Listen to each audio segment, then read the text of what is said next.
자, 이제 109페이지부터 자료를 보완하는 것 같이 보도록 할 텐데요. 실제로 자료를 에디팅하고 코딩하고 또 이제 펀칭은 자료를 쳐 넣는다는 뜻인데, 이제 펀칭이라는 것은 이제 직접 해야 되는 경우도 있고, 요즘은 이제 온라인 조사나 이런 것들은 펀칭의 작업은 하지 않아도 좋은 그러한 단계이기도 합니다. 어쨌든 직접 조사된 것을 자료를 입력하는 것까지가 펀칭해야지만 그것을 가지고 자료를 분석할 수 있게 됩니다. 자, 그런데 자료를 에디팅하는 과정에서 자료를 상당히 많이 보완해야 되는 부분이 있는데, 특히 오차가 발생했다라고 판단이 되면 그 오차를 처리해야 되는 부분입니다. 수집된 자료는 다양한 원인에 의해서 오차가 발생을 하게 되는데, 실제로 오차를 처리하는 것들은 굉장히 다양한 판단과 방법이 필요하지만 명백하게 논리적으로 맞지가 않는 경우, 이런 것들도 처리해야 될 뿐만 아니라 각각의, 지금 109페이지에 보면은 각각의 사례들, 오차들이 고유의 번호를 부여해서 이런 오차들이 발생했다라는 것을, 그리고 어떻게 처리했다라는 것을 정리를 해줘야 된다는 얘기를 하고 있고요. 기본적으로 변수를 측정할 때 물론 다 이렇게 되진 않지만 정규분포 모양을 가져가라 라고 얘기를 합니다. 그래서 정규분포라는 것은 가운데 평균에 모여야 되고, 그렇기 때문에 우리가 보통 95% 이런 얘기 하잖아요. 잠깐 정규분포에 대한 얘기 했었잖아요. 그래서 이렇게 너무 작거나 너무 큰 것을 이상치라고 얘기해서 이렇게 튀는 데이터라고 표현하거든요, 보통. 그래서 너무 말도 안 되게 튀는 그런 경우에는 재검증을 한다든지 이런 작업까지 해줘야 되고요. 그래서 기본적으로 정규분포가 되도록 해야 되고, 특정 범주의 자료가 좀 편중되는 현상은 방지해야 되는데, 그렇다 할지라도 특정 범주에 어떤 제품을 선호한다라고 했을 때 제품을 쫙 나열하고 뭐가 제일 선호되나요? 했는데 그 A 제품만 한 78%가 A 제품에 몰렸다. 혹은 99%가 A 제품에 몰렸다. 그런 것들은 사실 오차라고 보기 어렵죠. 너무나 A 제품을 선호한다는 뜻이니까. 그래서 판단하에 얘는 분명히 한쪽에 몰리는 게 아닌데 너무 한쪽에 몰렸다든지 이런 경우들을 방지할 수 있어야 되고요. 그리고 자료가 가질 수 있는 전 범위, 우리 범위로 조사되는 것은 모든 범위에 해당하는 것들이 다 조사될 수 있도록 그렇게 처음부터 구성을 해야 된다고 했었죠. 자, 어쨌든 오차는 크게 두 가지로 나눕니다. 체계적 오차와 비체계적 오차로 나눠요.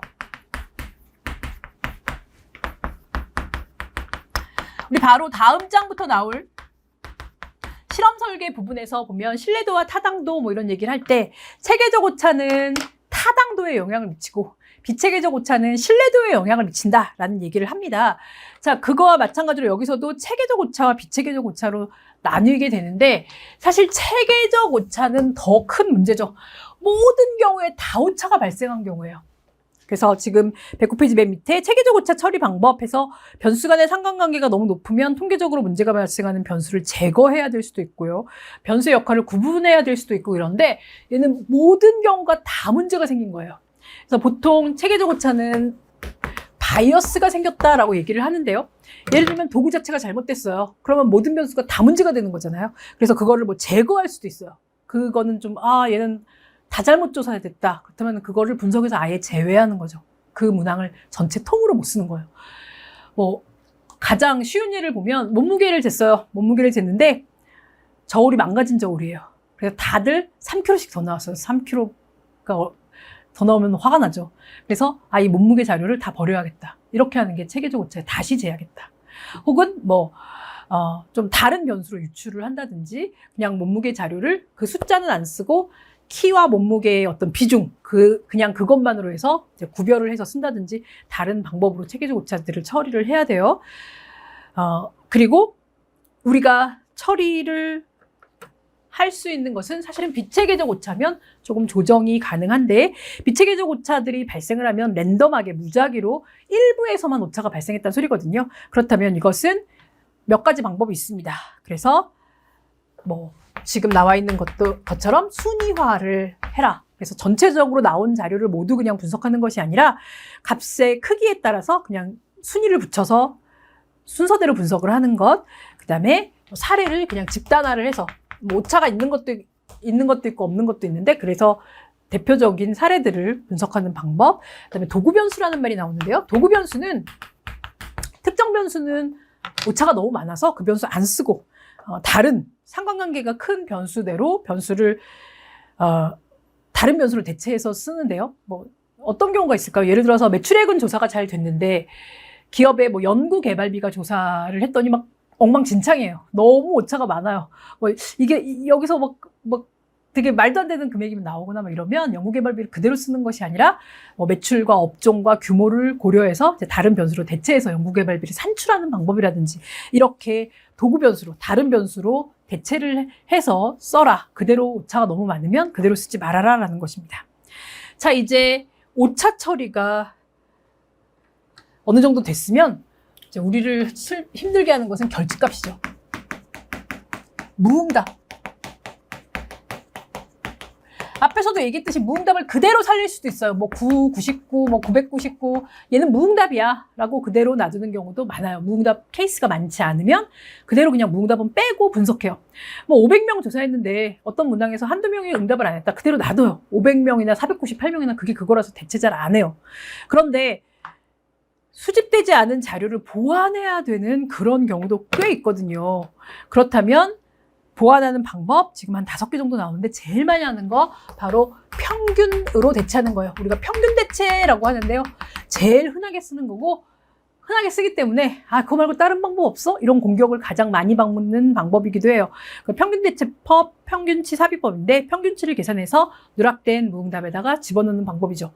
그래서 뭐 빈도도 마찬가지예요. 빈도를 누락시켰다. 그렇다면 빈도 중에서 가장 빈도가 높은 애로 그냥 대체를 하는 그런 방법들이 있고요. 그리고 이제 보사법이라는 게 있는데요. 보사법은 보충해서 넣어라라는 건데 시계열 자료일 때 가능해요. 그래서 이 부분에 조사가 안 됐어요. 그렇다면 앞뒤를 고려해서 대충 얘는 이제 증감률이나 이런 걸 따져서 그 사이에 일정 기간이 누락되면 직선의 형태로 추세선이 발생한다고 가정해서 여기에 해당하는 값을 집어넣는 거죠. 비슷하게 평가치를 추정하는데요. 말 그대로 추정하는 거예요. 지금 뭐 매출액이 누락이 됐다. 그렇다면 매출액에 영향을 미치는 거 되게 여러 가지잖아요. 기업의 뭐 종사자 수라든지 뭐 여러 가지 다른 것들의 변수를 가지고 매출액을 추정하는 거죠. 뭐 회계 분석이나 이런 것을 해도 좋고요. 그래서 평가치를 추정해서 계산해서 수집되지 않은 자료를 보완하는 방법이고요. 정말 많이 쓰는 거 핫덱. 사실 평균 대체를 많이 썼는데 요즘은 핫덱을 더 많이 쓰는 것 같아요. 핫덱 방법인데요. 현재 조사된 자료 중에서 가장 유사한 것을 같은 계층에 가장 유사한 것으로 보완하는 방법입니다. 그래서 같은 업종, 뭐 같은 규모, 또 사람이라면 같은 연령, 같은 지역, 뭐 같은 소득 수준 제일 유사한 사람, 내가 조사된 사람 중에서 제일 유사한 사람이 응답한 걸로 대체하는 게 핫덱 방법이에요. 아주 많이 쓰는 방법입니다. 콜덱도 비슷한데 콜덱은 비슷한 게 아니라 얘랑 비슷하죠. 보사법이랑 좀 비슷해요. 얘는 과거 자료가 있다는 전제하에서 보사법도 시계열 자료가 있다는 전제하에서 쓰잖아요. 마찬가지로 콜덱도 과거 자료가 있는 거예요.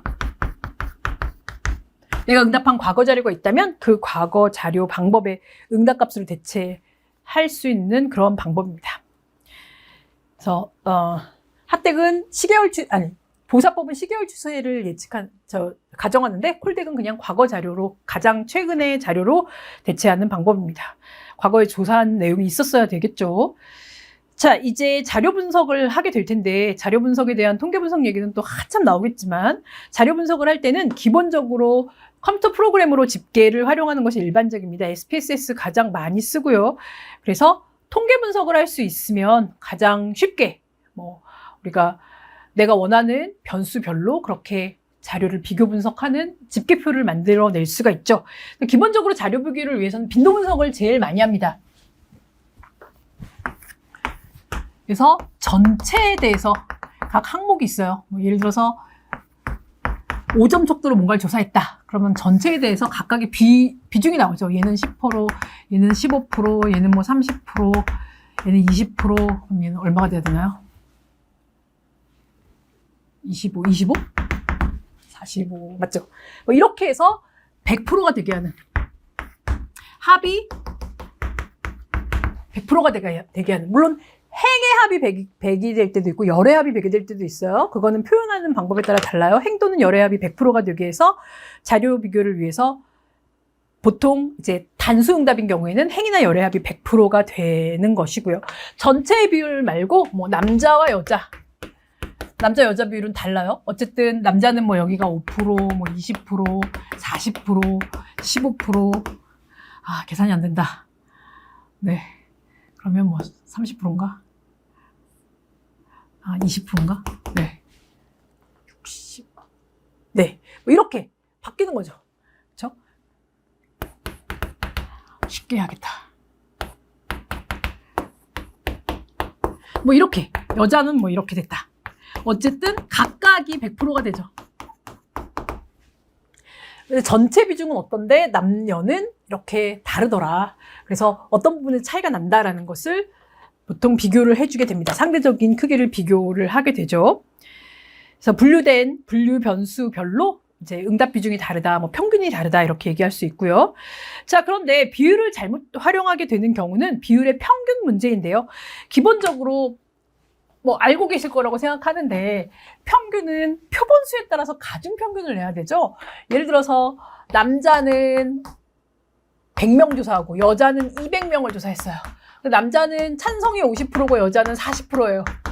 그러면 전체 평균은 45%인가요? 아니잖아요. 그렇죠? 전체 평균은 45%가 아니라 표본이 가중치죠. 그래서 얘는 100명은 50%, 200명은 40%. 총 300명이 응답했어 라고 비율의 가중평균을 표본수로 가중치를 부여해서 내야 돼요. 그래서 전체 평균은 두 개 그냥 나누기 2 하면 안 되는 거예요. 표본수가 가중치여야 되니까 비율의 평균 문제 주의해야 되는데, 또한 집단이 되게 작을 때, 예를 들어서 비율을 구해줬는데 집단이라는 건 무엇이냐면 이 표본수가 되게 작아요. 뭐 한 3명이 응답했는데 75%면 뭐냐면 3명 중에 2명, 66%면 3명 중에 2명이 응답했다는 소리거든요.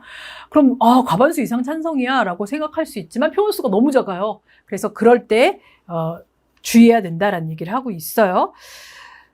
111페이지에 보면은 표본수 너무 작은 거 얘기를 하고, 그래서 표본수가 너무 작을 때는 우리가 비율로 표현 안 하고 빈도로 그냥 셋 중에 둘 이렇게 표현을 하게 됩니다.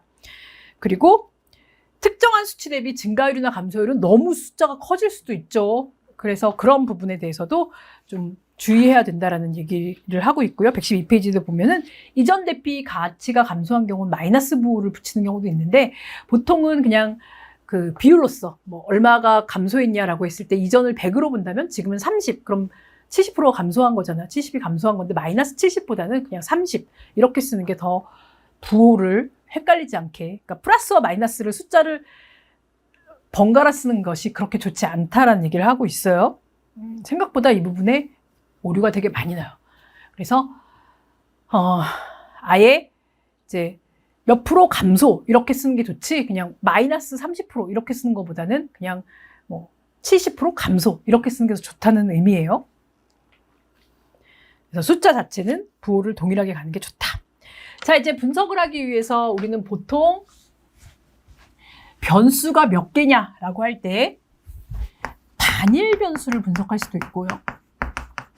변수가 2개 이상인 변수를 분석할 수도 있습니다. 그래서 2개 이상의 변수를 다중 변수라고 얘기를 하는데, 뒤에 회귀 분석에서도 보면 단순 회귀 분석, 단일 변수를 가지고 하나의 독립 변수를 가지고 회귀 분석을 하는 경우, 그다음에 다중 회귀 분석은 여러 개의 독립 변수를 가지고 회귀 분석을 하는 것인데요. 단일 변수는 변수 하나, 그러니까 답이 하나가 나올 수 있는 것. 그래서 한 번에 하나의 질문에 대한 응답을 하는 그러한 결과를 가지고 분석한 것이 단일 변수에 대한 통계 분석이죠. 관심의 대상이 되는 변수가 하나예요. 예를 들어서 단일 변수를 하는 것을 우리는 단별량 통계라고 얘기를 해요. 별량이 하나다. 변하는 수가 하나다. 특정한 변수에 대해서 빈도를 구한다든지 아니면 평균을 구한다든지 이런 것들은 대표적인 단일 변수 통계 기법이 되죠. 113페이지에 나와 있듯이 제일 대표적인 것이 뒤에 나오겠지만 기술 통계라고 해서 특정 변수에 대해 평균도 구할 수 있고, 우리 표본 평균 얘기했었죠. 뭐 표준 편차도 구할 수 있고 비율도 구할 수 있고, 이런 것들이 전부 다 단일 변수가 된다라는 것입니다. 그렇기 때문에 단일 변수로 평균, 빈도, 대표가, 분산, 표준 편차 이런 거를 구하고 나면은 그 단일 변수 하나에 대해서 모수를 추정하거나 가설을 검정하는 Z 검정, T 검정 이런 것을 하게 될 것입니다. Z분포, T분포로 T분포는 아직 안 나왔지만 Z분포로 모평균과 모비율을 신뢰 구간 추정하는 거 앞에서 잠깐 소개됐었는데요. 그런 것들로 하나의 변수에 대해서 표본 평균을 구해서 모평균을 추정하는 것, 이렇게 하나의 변수에 대한 그러한 통계 분석도 할 수 있는 거죠. 단일 통계 분석이 적용되는 상황들인데요. 하나의 답을 허용하는 이분식이나 객관식 질문, 단답형, 하나의 답을 허용하는 주관식 질문 가능하고, 모름이나 무응답도 하나의 결과가 나오면 가능하다라는 얘기를 하고요. 이제 모름과 무응답을, 우리 앞에서 무응답 처리하는 5가지 방법도 나왔지만, 다시 한번 얘기하지만, 모름과 무응답을 별도의 범주로, 모름 5%, 무응답 3%, 이렇게 별도의 범주로 처리해서 그냥 모름과 무응답이 나온 대로 그냥 솔직하게 얘기하는 경우도 있고, 이제 다른 자료로부터 추정해서 이제 채워 넣는 방법도 있고, 또 모름이나 무응답 같은 경우에 이제 응답 빈도를 보고 그 응답 빈도 순으로 비례적으로 이제 모름과 무응답을 채워 넣는 방법 여러 가지가 있습니다. 그래서 모름과 무응답은 요즘은 많지 않으면, 케이스가 많지 않으면 그대로 공개한다라고 합니다. 자, 그런데 이제 우리가 단답식이 아니라, 단일 변수일 때도 단답식이 아니라 다중으로 여러 개를 응답하는 경우가 있어요.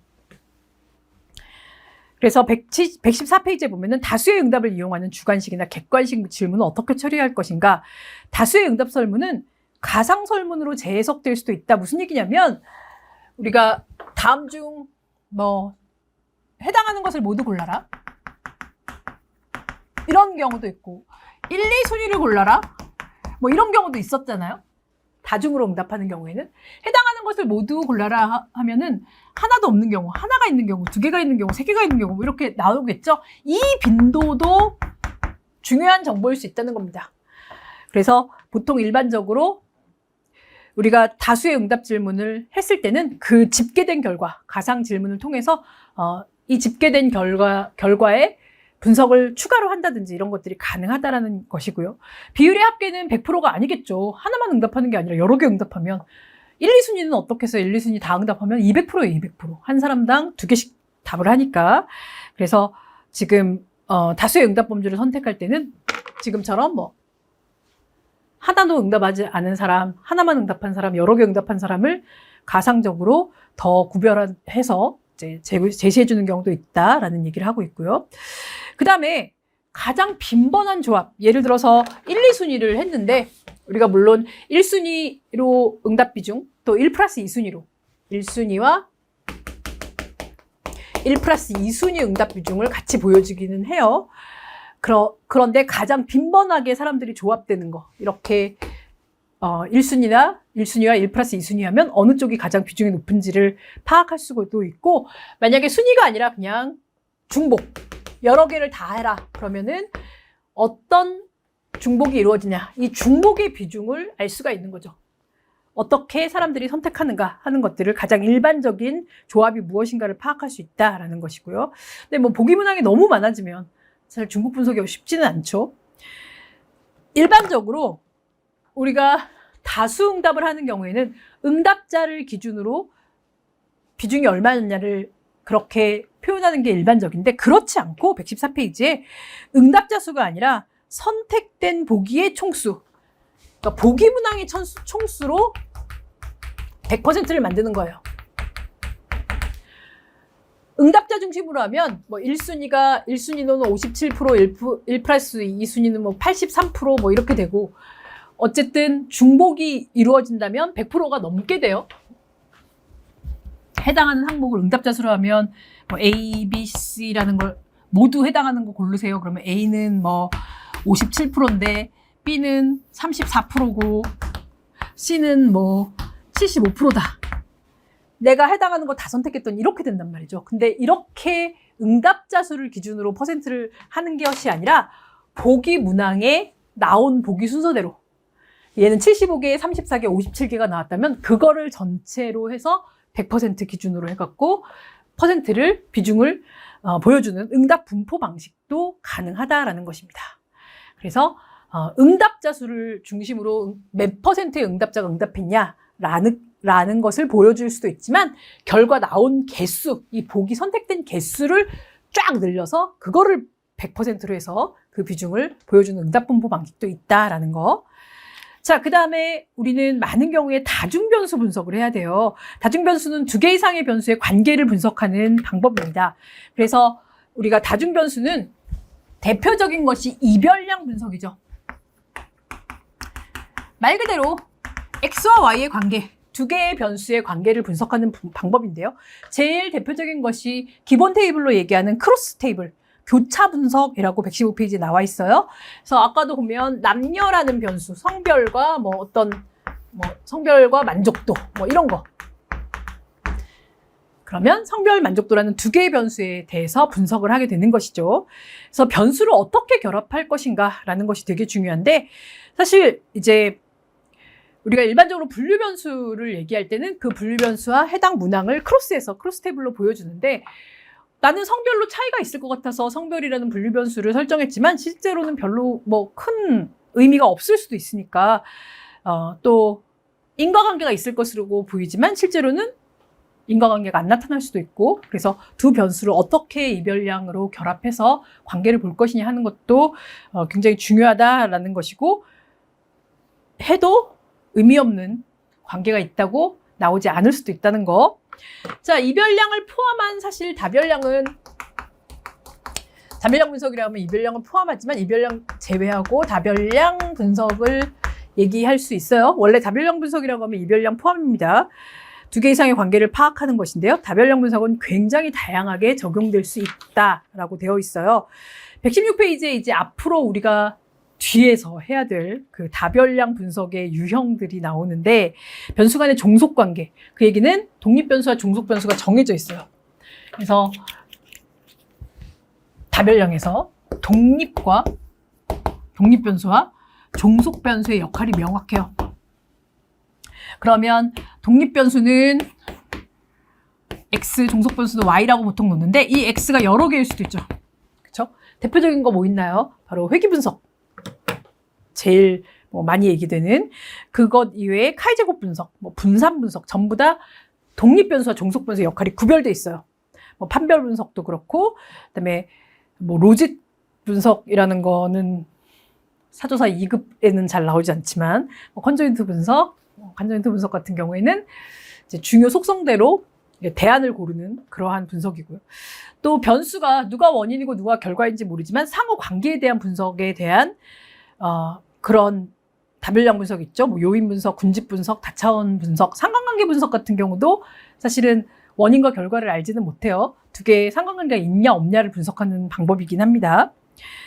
그래서 자료를 가지고 무슨 분석을 할 것인가. 그렇다면 그냥 모든 게 다 회귀 분석이 되고 모든 게 분산 분석이 되는 건 아니잖아요. 그래서 우리가 이제 곧 얘기하게 될 자료를 수집하는 척도. 어떤 척도로 자료를 수집했는가. 그래서 명목, 서열, 구간 이런 것들이 나오는데, 그렇게 수집된 척도의 특성과 함께 각각의 변수들의 무슨 관계를 보고 싶은가라는 것에 따라서 달라지죠. 그래서 종속관계, 그러니까 원인과 결과, 독립과 종속을 보고 싶은 건가? 아니면 서로 그냥 상호관계, 상관관계가 있는지, 어쨌든 얘가 움직일 때 같이 움직이는지 이런 거를 보고 싶은가? 이런 것들로 사실 분석의 방법이 정해져야 돼요. 그래서 자료는 통계 분석에 사용되는 척도, 곧 나오겠죠. 척도에 대한 얘기.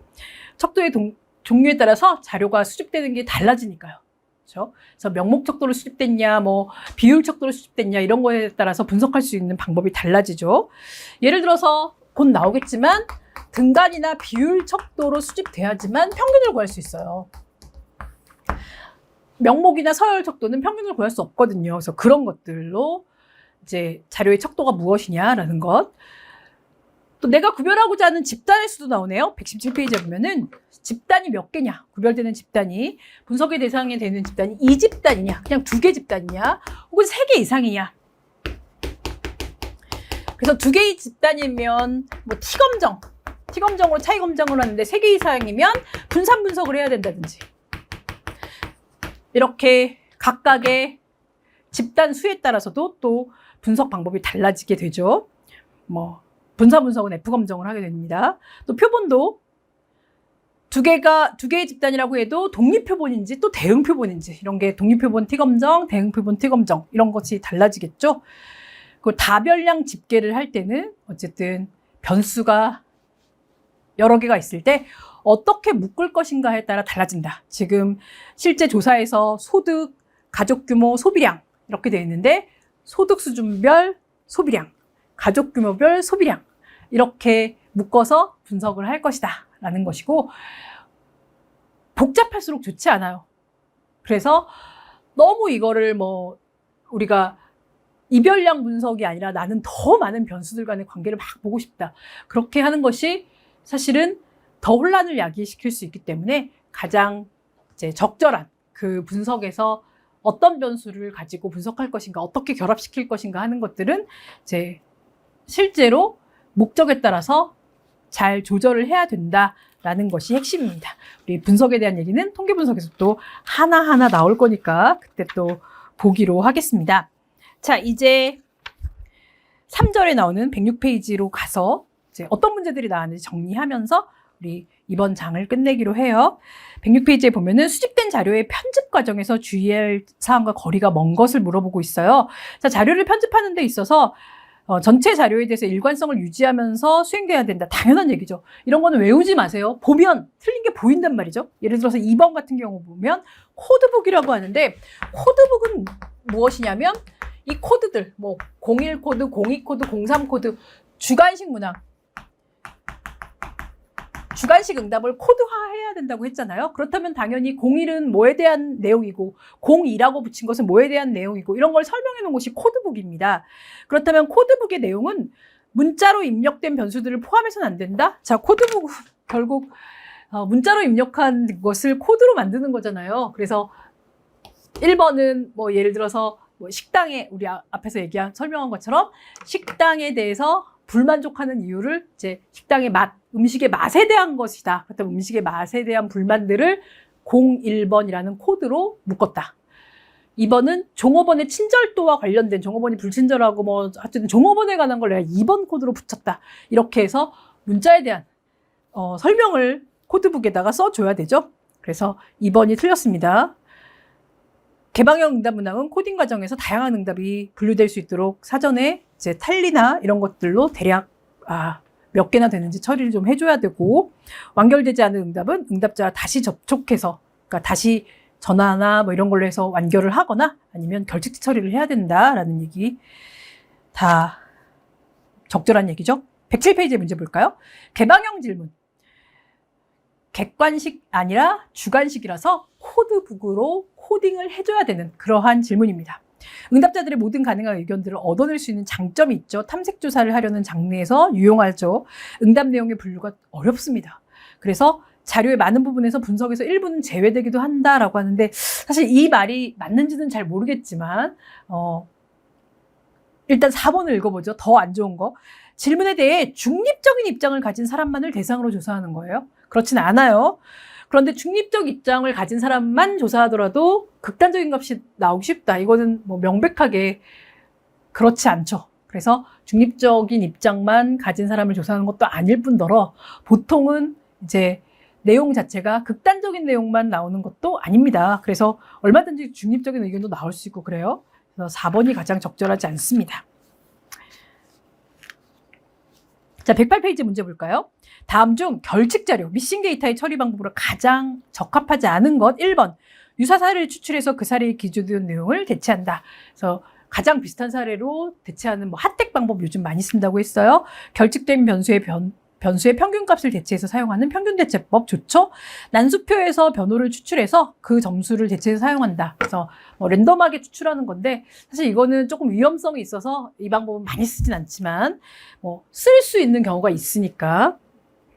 4번은 결칙 자료가 50% 이상이래요. 너무 심하죠. 이건 우리가 무응답을 대체하는 것은 무응답이 조금 나왔을 때 대체하는 게 일반적이고요. 결칙 자료가 50% 이상이라는 것은 조사 자체를 너무 잘못한 거거든요. 그래서 원래 수집된 사례 수는 유지해야 되기 때문에 그대로 사용한다. 말이 안 되죠. 그렇죠? 자, 자, 이제 111페이지와 우리 또 보면 116페이지에서 문제가, 연관 출제 문제가 막 이제 공간 때문에 여기에 끼어들었는데, 사실 이 두 문제는 바로 두 번째 챕터, 측정의 타당성과 신뢰성에 관계된 그러한 문제니까요. 우리 거기서 다시 이제 보기로 하고요.